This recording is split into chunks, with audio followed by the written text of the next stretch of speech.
When a traumatised and vulnerable teenager was placed in state care, she was supposed to be safe and secure. Instead, after a litany of failures by those charged with her protection, she died of a drug overdose when she was allowed to leave her residential care home after curfew. Now, a grieving mother wants to know how this happened and whether it could happen to other at-risk children around the country too. Dan Oakes has this exclusive report.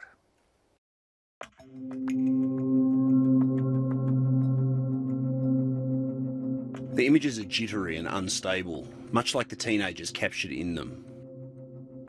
They show a young girl with just hours to live.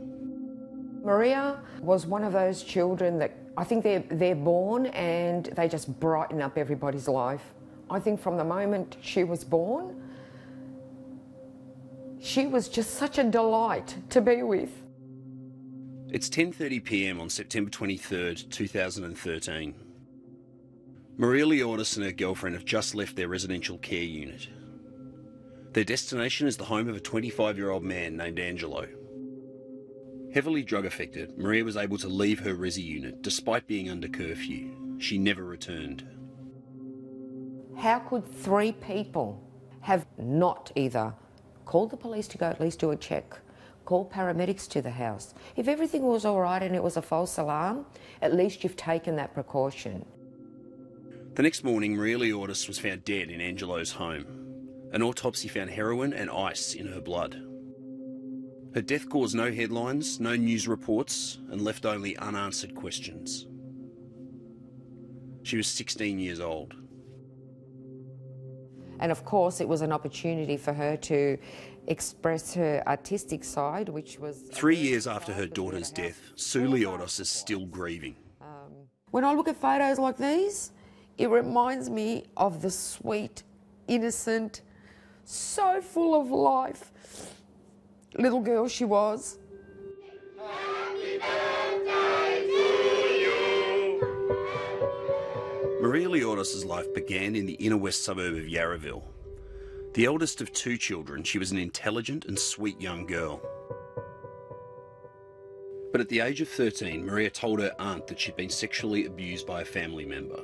The trauma soon spiralled into alcohol and drug abuse until her mum could no longer control her. Concerned about the impact Maria's behaviour was having on her youngest child, Sue agreed to place Maria in residential care. It was as though I was encountering a child I didn't know. This was like night and day. She had been physically abusive to myself and my son. The department were aware of all of this. I couldn't contain her. So you were confident that when she went into resi care that it would be an environment where she would be looked after and some of the issues and problems she had would be addressed?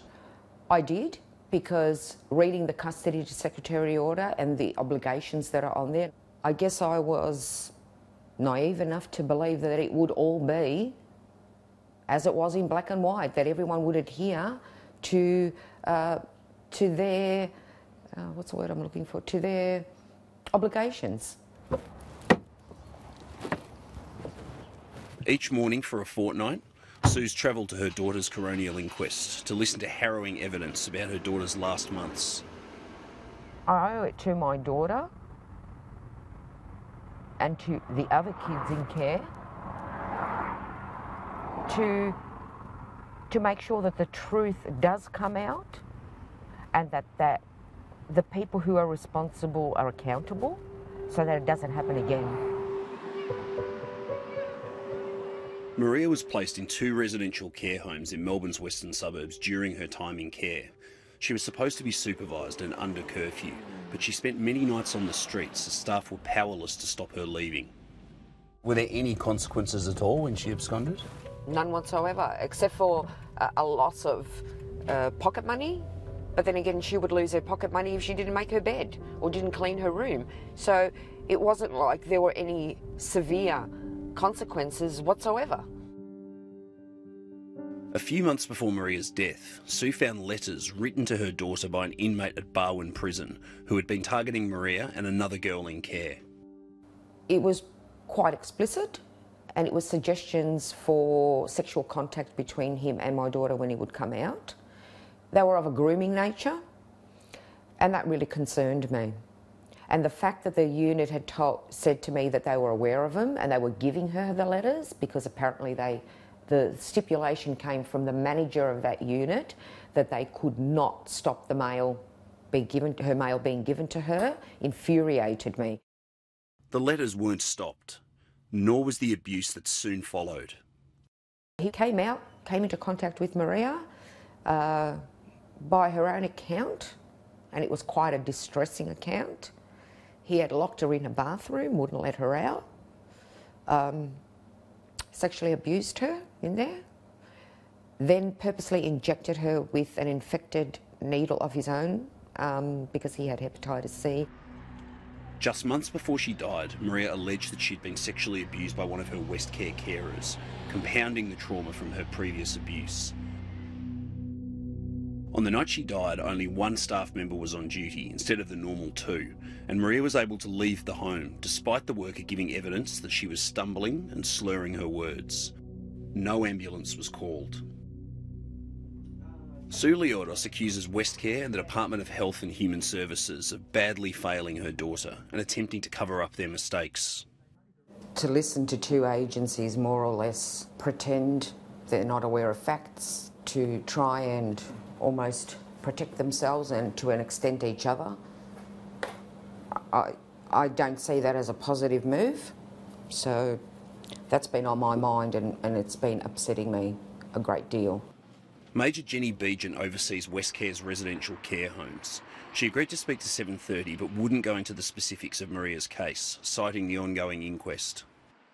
After Maria's death, which was quite awful to manage, it was a real tragedy for everybody, we looked at the processes that were taking place in that particular service. So quite clearly the significant shortcomings in Maria's case have caused people to step back and look at this. Yes. Is it a concern though that it took someone's death for people to look at this? Absolutely.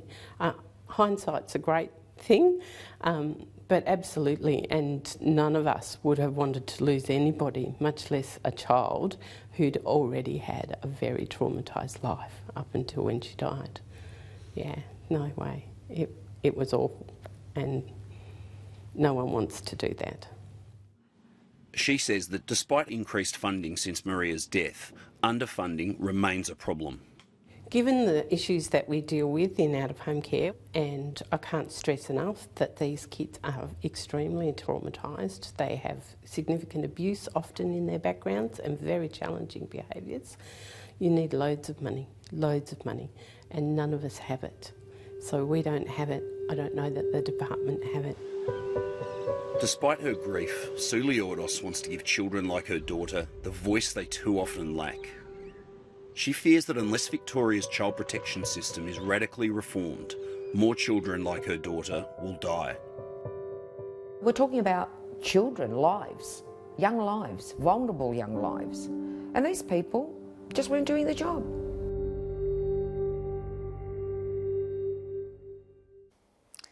Dan Oakes reporting.